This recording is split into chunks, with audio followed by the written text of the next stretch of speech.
मैंने अपने साथियों के साथ गोदामों पर हमला करके बहुत बड़ी मिकदार में गंदम अपने कब्जे में ले ली थी, लेकिन ऐन मौके पर युजारसीफ पहुंच गया और तमाम काया पलट गई। हमारे कुछ साथी मारे गए और कुछ जख्मी हो गए। मुझे भी कई जख्म आए, लिहाजा हमें मजबूरन पीछे हटना पड़ा। तुमसे तो आमून बचाए पाजी आमून। अगर युजारसीफ ना भी पहुंचता और तुम भी खैरियत से वापस लौट आते, तब भी यकीन रखो अखनातून इंतकामन जमीन आसमान एक कर देता, बिल्कुल वैसे ही जैसे कि अब वो करेगा। देखना, अब कुछ ही देर में लश्कर अखनातून यहाँ पहुँचता ही होगा। अब क्या करना चाहिए? हमारी इन हिमाकतों का खमियाजा अब कैसे भुगतेंगे? हमें सामना करना चाहिए। आमून की ताकत भी कम नहीं। कौन सी ताकत? आमून के हामियों की ताकत। हम अगर इन्हीं लोगों को आमादा कर ले और उन्हें असला दे दें तो बाखूबी माबद का दिफा करेंगे। अगर ये लोग सिपाही नहीं हैं, थोड़ी सी शक्तियों से घबरा कर भाग खड़े होंगे। ये मुट्ठी भर भूखे जिनका कभी जंग से वास्ता नहीं पड़ा, क्या करेंगे? कोई और चारा नहीं, हमें मुकाबला करना ही पड़ेगा।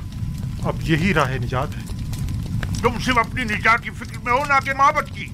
फिर वक्त तो माबद को तुम्हारी वजह से खतरा दरपेश है। बहरहाल मैं जानता हूँ कि आप माबद को इस खतरे से किस तरह निजात दिलाऊं, लेकिन तुम्हारे लिए कुछ नहीं कर सकता। मेरा तख्त रवा आमादा करो। आखिर आप करना क्या चाहते हैं? इससे पहले कि हम पर लश्कर कशी की जाए और बड़ा खून खराबा हो, मैं अखनातून से उजरे ख्वाही करके इस किस्से को खत्म कर देना चाहता हूँ। लेकिन मैं आपको ऐसा हरगिज नहीं करने दूंगा कि आप मुझे और माबद को उनके आगे घुटने टेकने पर मजबूर कर दें। ये क्या कर रहे हो? आज से माबद की क़यादत और उसकी हिफाजत की जिम्मेदारी मैं खुद संभालूंगा और आप कैद में रहेंगे तब वक्त कि मैं हुक्म ना दूं।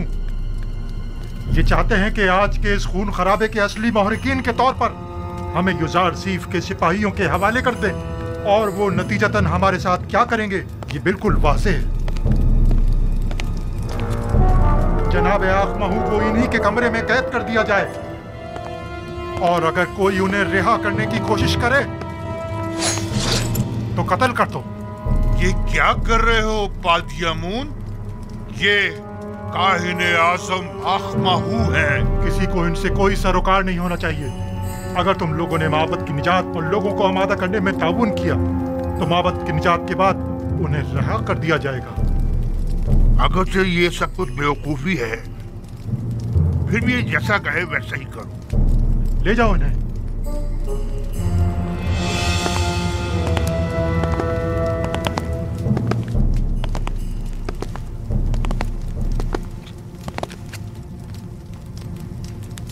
तुम लोगों ने वादा किया है कि लोगों को आमादा करने में ताउन करोगे, लिहाजा अब यहाँ किसी को भी ठहरने की हरगिज़ इजाजत नहीं। ये काहिने आज़म का हुक्म है, इसके साथ ताउन करो।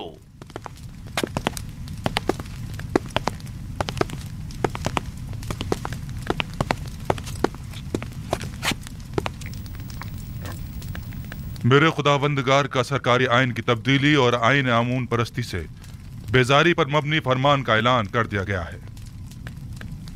इस दौरान काफी शदीद मनफी रद्द अमल भी देखने में आया और नतीजतन कई गिरफ्तारियां भी अमल में आई। अजीज मिस्र, जनाब युजारसीफ तशरीफ ला रहे हैं।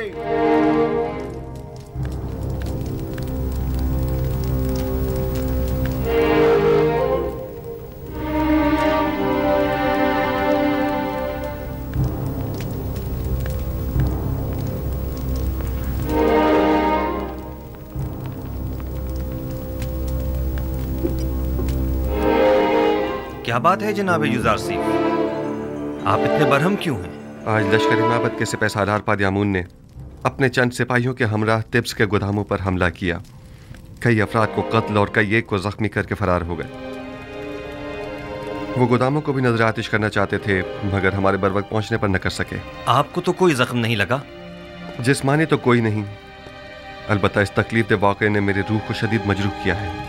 तो नौबत यहाँ तक आ गई है कि अब दिन दहाड़े वो हमारे सिपाहियों और गोदामों पर हमला करें। आप यकीन रखिए जनाब फरमारवा, इस वाक़े के सरकर्दा नासिर के साथ सख्त कार्रवाई की जाएगी। काहिना ने माबूद आमून को बगावत का मुंह तोड़ जवाब दिया जाएगा।